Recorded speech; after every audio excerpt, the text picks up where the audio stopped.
Greetings, grasshoppers. You don't even know what's in store for you today. You don't, because I am with a human who has not only come up with the most cool name for an event ever. We are going to talk about everything behind this. Why did she create it? What's her story? What's the deal? We're going to talk today with Siddiqi Ray. Siddiqi, welcome to the show. Woo! I'm so excited. I feel like I won a prize. I'm so happy to have you on here. And the shirt. Let's just show off the shirts for moments. Yeah. Unmute yourself is the name of this thing. That is such a genius name. Start off by telling me all about you. Where do you come from? Why do you do what you do? Give me the details. Oh my God, that's such a big question. I love the way you lean in.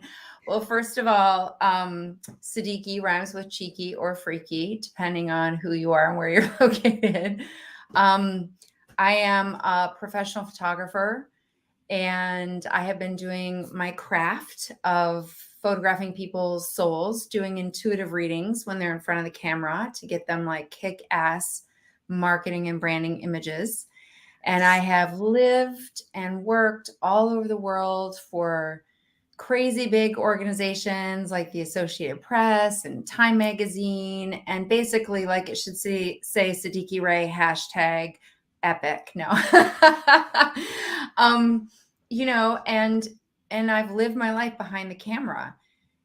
And COVID happened. And I was just like, what now, universe? Behind the scenes, behind the camera, I kept hearing this repeated pattern, RJ, of women asking me if I had a filter to make them look thinner or younger. And it was like this, it plagued me because it didn't matter how brilliant the images were. I would still get this apology of every woman that stepped in front of my camera, whether she was a supermodel or a world spiritual leader, saying, can you make me look thinner? Can you make me look younger? Including my own mother. And I got so tired of giving people these amazing photos and then not having them use them out in the world.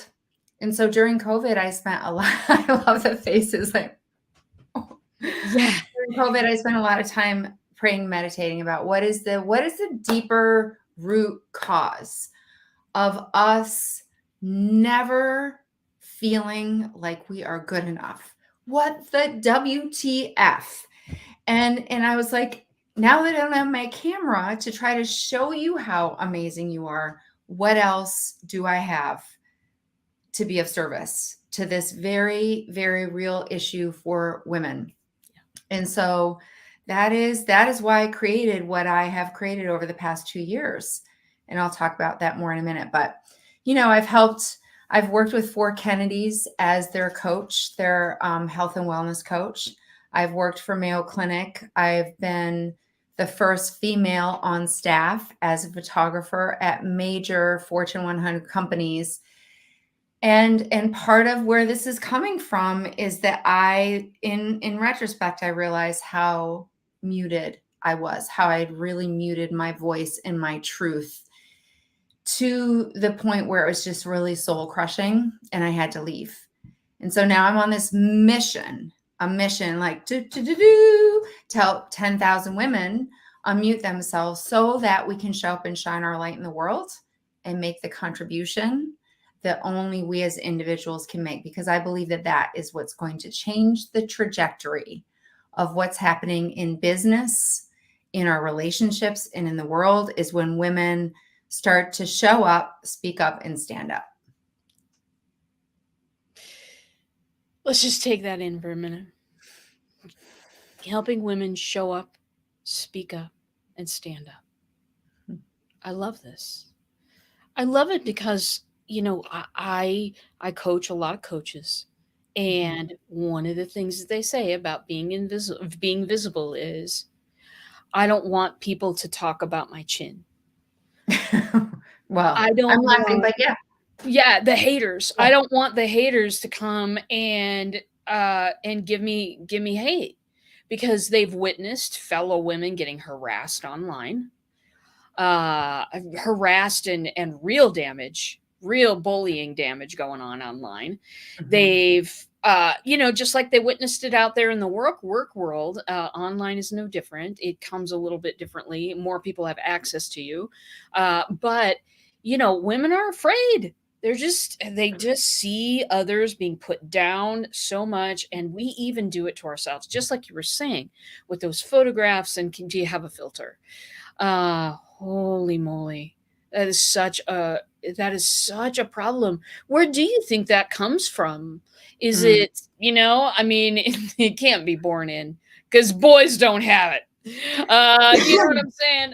It's got to be learned. How do we unlearn this as fast as possible?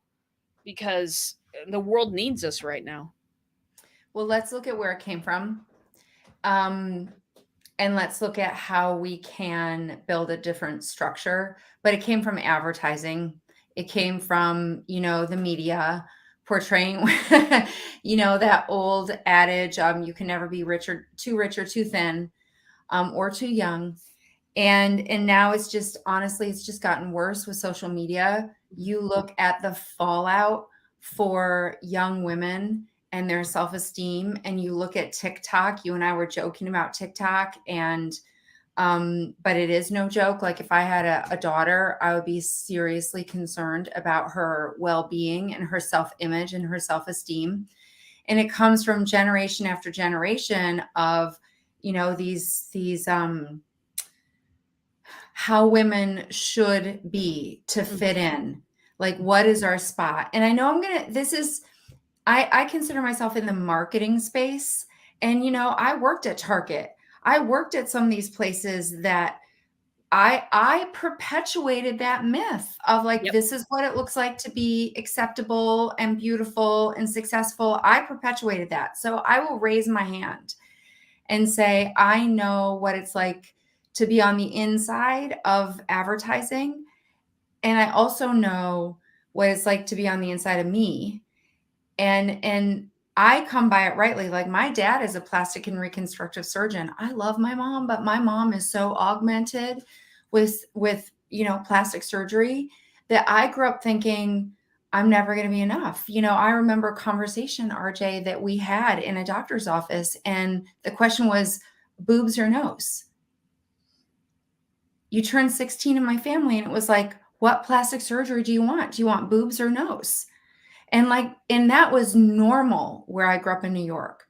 And so this is really an epidemic in and of itself, of self-worth, self-esteem, and women being told to sit down, shut up, be quiet. You're meant to be seen and not heard. And the way we are meant to be seen is as beauty, as sex objects.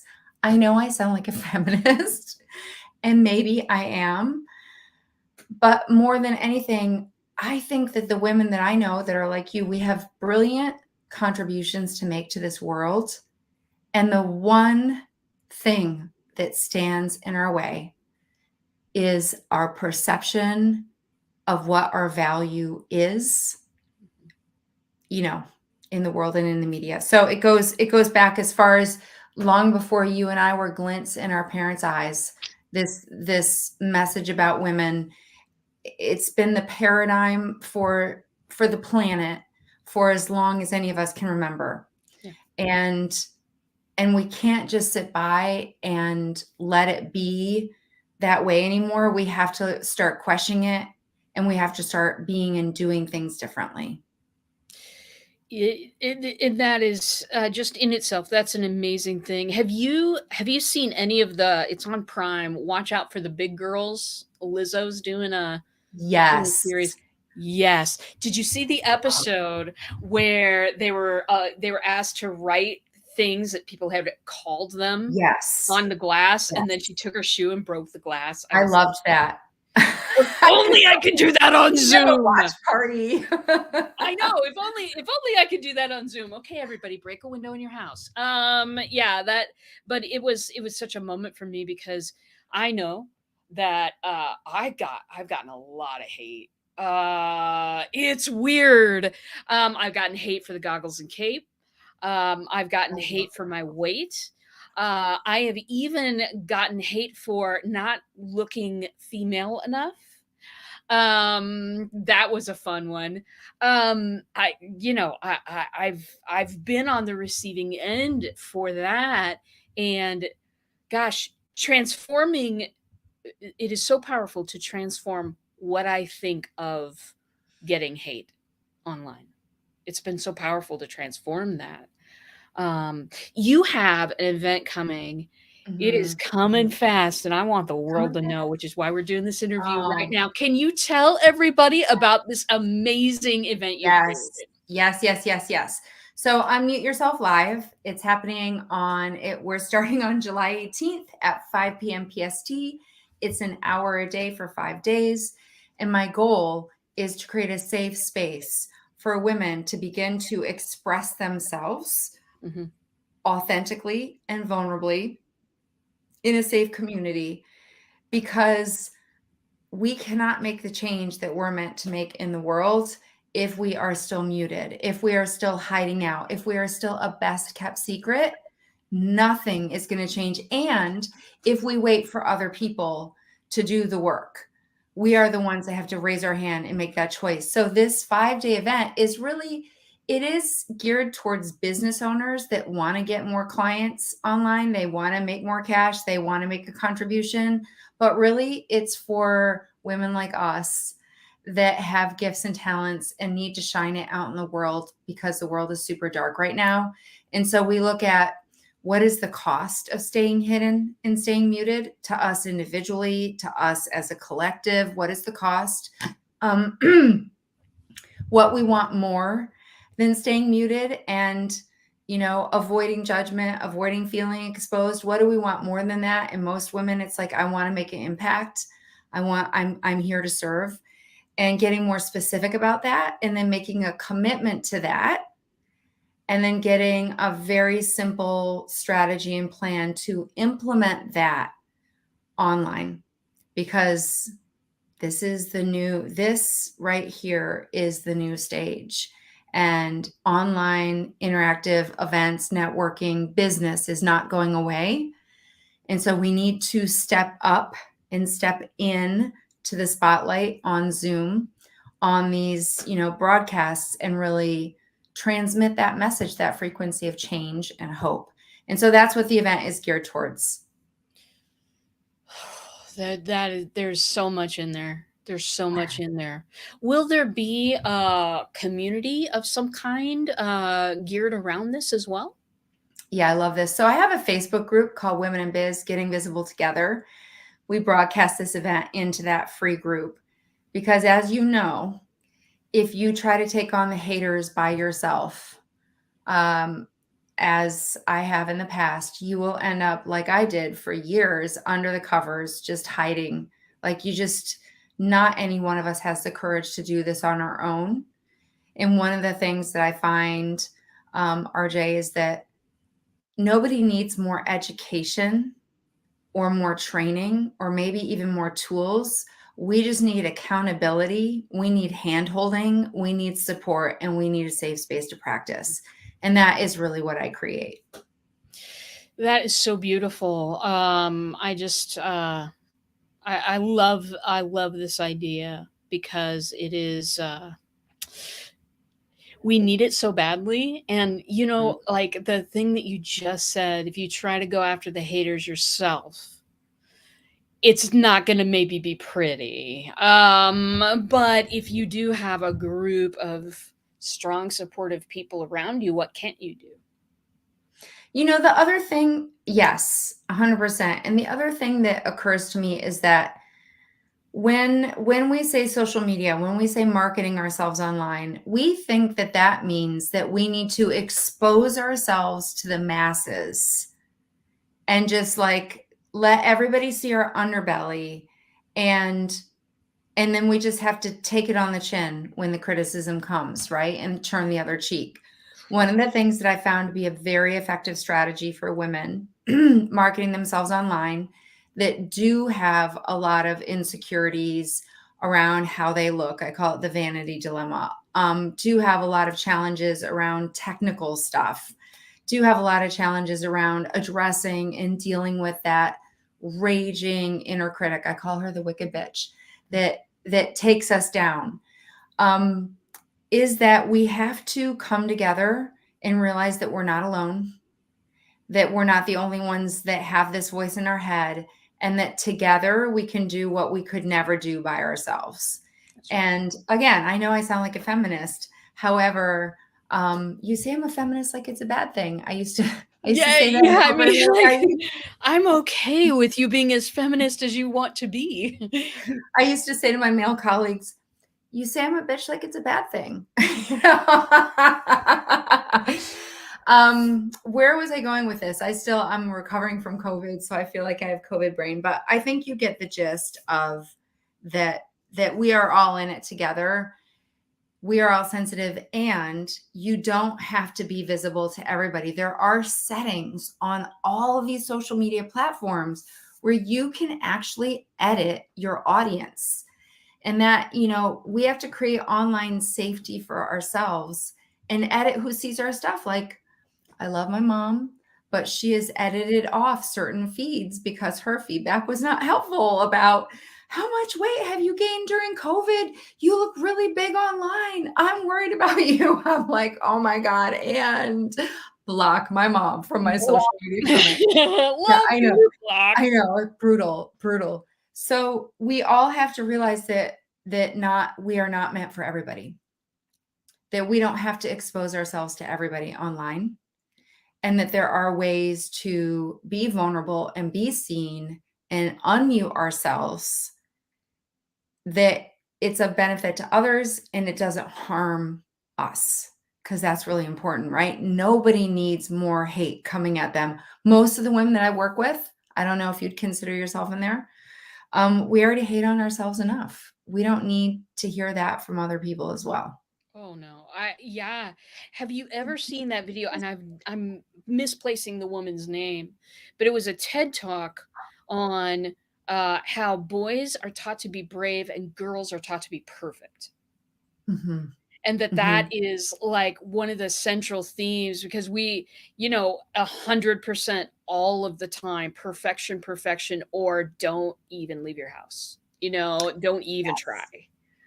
Yes. That's another message that is just beaten in upon us all of the time. Must be perfect. As if perfectionism, because I would raise both hands and both feet to being a perfectionist.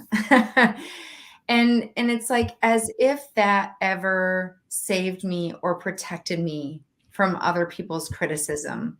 But in my mind, there's this, like, the inner critic thinks that if I can just control enough and get it perfect enough, then people won't criticize me. But what actually happens is I control it and I work on perfection, and then it never gets out into the world. Yeah. And then nobody ever sees it. Nobody's ever impacted by it. That has happened to me for over a decade of, I just don't get in front of enough people because I'm trying to be perfect, which leads to paralysis. Yep. Right. Which leads to, it just never happens. And here is the thing. The reason we see, a lot of men making a lot of money online, which is great for them. No shade here. But the reason why we don't see as much women brilliant, because we're too busy. We're just too busy trying to make it perfect so that nobody will criticize us. Mm-hmm. Mm-hmm. We need something different. We need something different right away. And here you come just in time. Again, this event, everybody, starts on the 19th. Yes, next week, Monday. And starts at 5:00 every day of the week. 5:00 Pacific. For 1 hour. I also have a little link I'm going to shoot out to people here. Let me grab my keyboard again.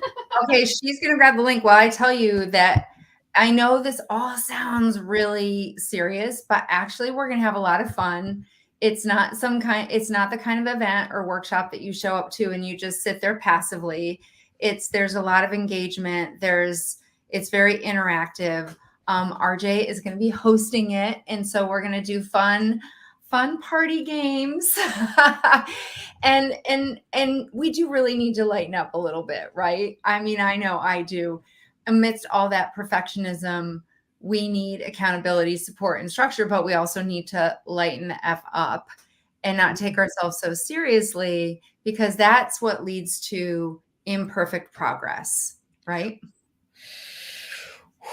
Imperfect progress. I absolutely love that too. I mean, it is the way, isn't it? It is. There's this theory of forward progress called tacking in a sailboat.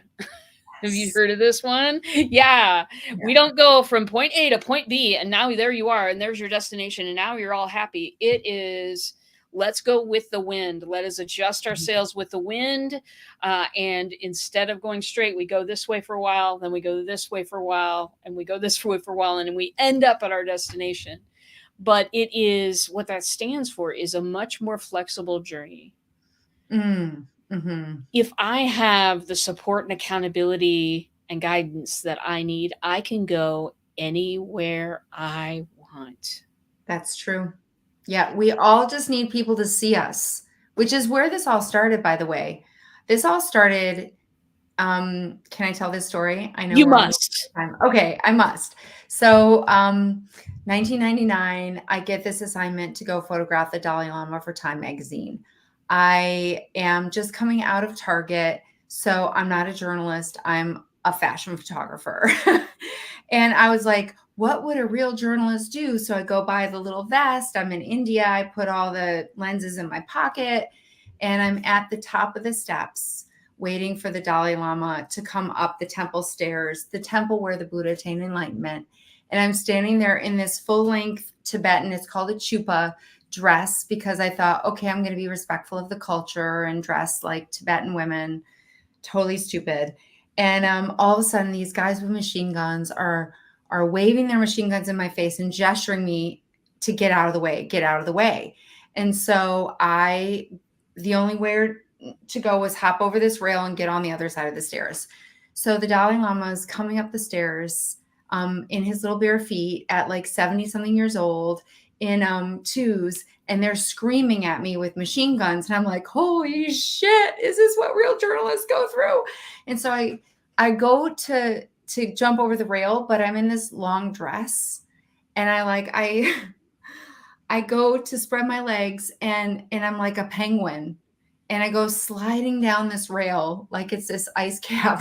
And I fall, and the lenses go bopping out of the little photojournalist pockets, and I actually fall right at the feet of His Holiness the Dalai Lama.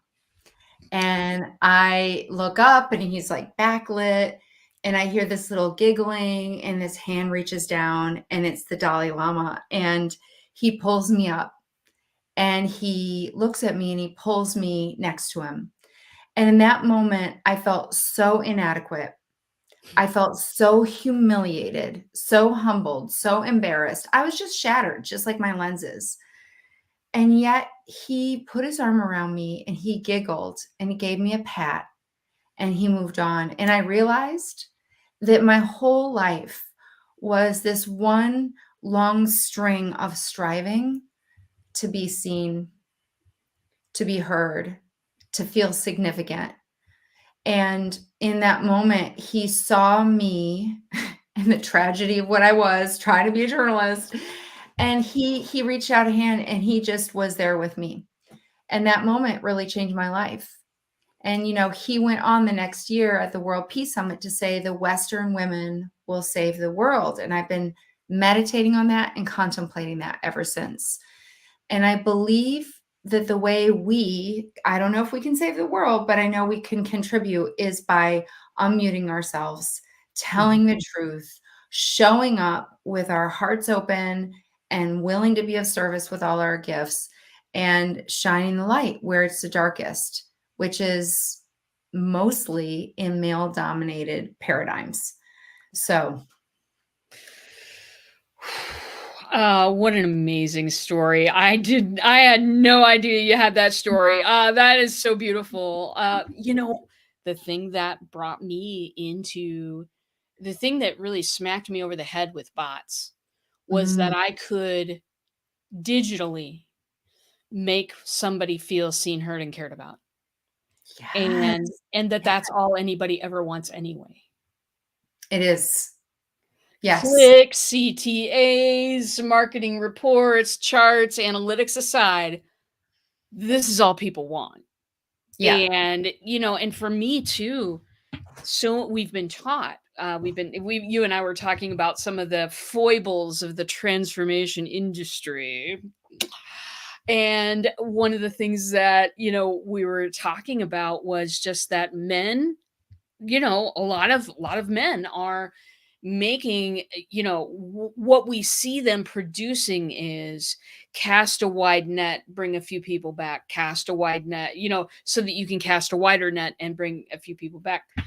Holy moly. A, exhausting. B, ridiculous. I am not going to grow that way. Here's what I'm going to grow doing. I'm going to stand up as if I am 5'2" and proud of it. I am going to stand up as tall as I possibly can.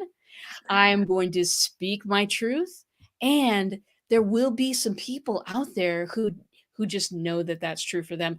I'm not kidding you. I had somebody hire me once because that while I was being introduced, I was doing a live stream or something. Somebody was introducing me, and I was making the according faces, as they were introducing me. And she said, "You had me right from that. You didn't open your mouth." Yeah. And I'm like, how can I shine my laser beam so substantially that all I need to do is look someone in the eye and tell them the truth and have that be my example? I love that. You know what? I'm a huge science geek, having worked for Mayo Clinic and done a research study for them. Um, and one of the things that you're bringing up is that statistically and scientifically, the brain makes a snap judgment. And Mhm. all someone has to do is see an image of you in a 60th of a second. Their brain has decided this person is safe, this person is not safe. And if you are not safe, they will navigate away. They will keep scrolling. And when we are trying to sell something, to get results, people can feel that push a mile away. Just think of like the cheesy car men, like, versus someone that's like really leaning in and you feel like they're not defended, they're not guarded, they don't have an agenda. They're just showing up as themselves. That is the new world order.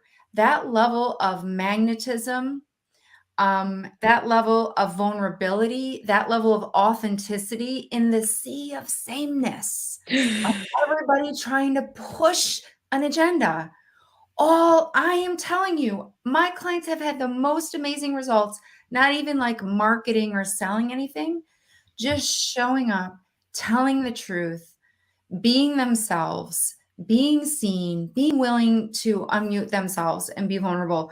I have had clients that have tripled their income, tripled their following, and it wasn't because that was their goal. Their goal was to make an impact. Their goal was to be of influence. So yes, I would not even ever consider hiring anybody else for bots because you are so fun, and I can just tell you're a genius. Why would I want to go anywhere else? I just wouldn't.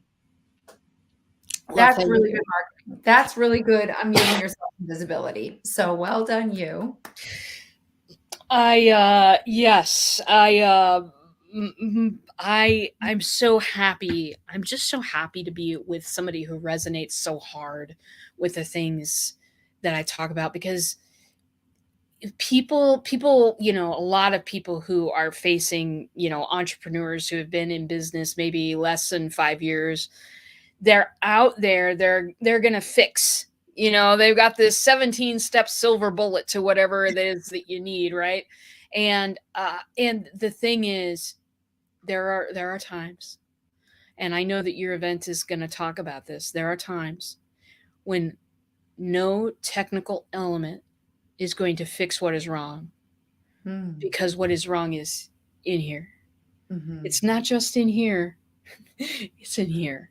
And mm. so working on that together in a supportive environment, with people who care about your progress. That is, putting that kind of community together. That's absolutely what I strive to do as well. Gosh, I'm just so happy to know you. Happy to have this t-shirt. Everyone, did you not see this? Unmute yourself. Wait, am I backwards? Huh? No, am I yours is backwards? fine. No. Okay. You can read It yours. it looks backwards on mine. Okay. Yeah. So everybody, I tossed a link out there. Hit that link. Come join us. us. Be willing to come in perfectly. Maybe you can't make every single day at 5 p.m. PST, but be willing to come. You know what? It's $27, and I want to tell you where the money is going. And there may be tears. So okay, just do it. Be messy. I quit my job in corporate America, and I had this life-changing experience, and I went and I lived with Buddhist nuns in India. And these nuns taught me how to lighten the F up. And we would meditate 8 hours a day, and they told me their stories. And they were the first story I ever covered as a journalist. Was these women that were young teenagers, and they were in Tibet, and they protested the Chinese government, and they all got thrown in jail, and they got I can't even talk about it without bawling, the torture that they endured. And yet I was seeing them on the other side of this in India, and they were the most radiant, loving, inclusive, empathic women that I had ever met. And I'm like, I want what they have. And so, in India and also in Tibetan culture, it's like the monks are at the top, and then the married men, and then the married women, and then the kids, and then the nuns. So these nuns were living in horrible conditions, no medical care. They were eating white rice. I mean, they had no food. And I was like, I am going to spend the rest of my adult life getting money and getting them resources. And so the money from this event is going towards funding those nuns, and those nuns are spending the week praying for us, praying for our long lives, praying for us to be able to go out in the world and make an impact, praying for us to evolve as human beings. And so all of the money is going to the nuns, and I just love that. So come just to support these nuns. They are amazing, enlightened women, and they are truly, truly living out this unmute yourself on a way bigger level than we could ever imagine. And I really want to support them and support you to really live into the truth of who you are, because that is all that's required. Amazing. Amazing again. I know I've said it a lot, but I mean, gosh, what a direction to take things. The biggest and most important and coolest thing about women unmuting themselves and standing up and speaking up and standing out, that's not what you said, but it was close. The most amazing thing about it is that many women have a different perspective, a different angle of approach, a different way to do things. What is the world sick of right now? The regular old, completely concocted, what everybody's been doing for 10 years. We're tired. We can also smell BS kind of a long way off at this point. And women coming in with a different approach, with a different energy, with a different idea, really has the capacity then to turn things around, not just for themselves, but for all of us. Yes. Hallelujah and amen. And I am not going to sleep. I am not going to quit. I'm not going to give up on myself, and I'm not going to give up on this movement until there's at least 10,000 women actively involved in this whole unmute ourselves movement. And I am convinced that things in our own lives, in the lives of those around us, and in the world will really change when we start to feel like we can appreciate our own truths, and that we can show up and shine our light and be vulnerable and be valuable, I am convinced that the world will really change, and the world of internet marketing will change when we stop trying to focus on the 10 hacks to get results, and we start focusing on bringing people relief. Because at the end of the day, there is so much suffering, and the suffering that I am here to address is the self-suffering of keeping yourself small and keeping your light hidden under a bushel when you know that the world needs you now more than ever. And so that is my rock solid commitment. If you show up, I will do everything in my power to support you overcoming the belief that you're not enough, that nobody wants to hear from you, that nobody really cares, or that they're going to judge you and attack you. I will help you to feel confident that what you are giving is so much bigger than that voice of the inner critic. Well, I think you've said it all. I mean, I think that is so much right in itself. If you're within the sound of our voices right now, if you relate, or if you don't relate, but you know somebody who might, it's time. It's time to show them this video. It's time to have them join us. We are really going to have a great time. A lot of fun and a lot of seriousness and a lot of progress. They all go together, my friends. If you're within the sound of our voices, there is hope. There is hope for a better world. There is hope for a better business. There is hope for a better life if we work together. And that's what my friend Siddiqi is promising. And I can't wait. I just can't wait because like these are things I really want to talk about. And I really want to hear your perspective on this kind of growth, because unless we have this, a person like me could come along and give you all the tech tools in the world, and it doesn't matter. It doesn't matter. These blocks need to be moved. So grateful, Siddiqi. Do you have any like final pearls of wisdom to toss out there to the audience?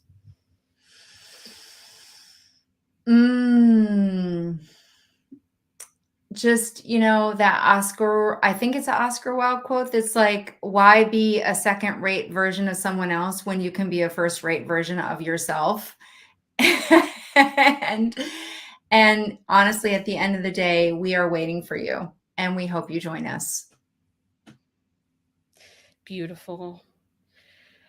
I want to thank you for being here and lighting up my life this evening. I want to thank you for putting on this event, because there is no more important time than now. And I just want to take a final invite to you all. If you have felt these things, we're with you. We're with you already. Come join us, because we've got something awesome for you. All right, my friends. Well, I'm going to sign out. As always, same bot time, same bot channel. Well, different bot time. Next week, 4 o'clock Central, 2 Pacific, 5 Eastern is when I do these interviews. So do stop by. Because we're going to have another fabulous interview, my darlings. And that is all for now. So thank you so much. And I will see you in a bot.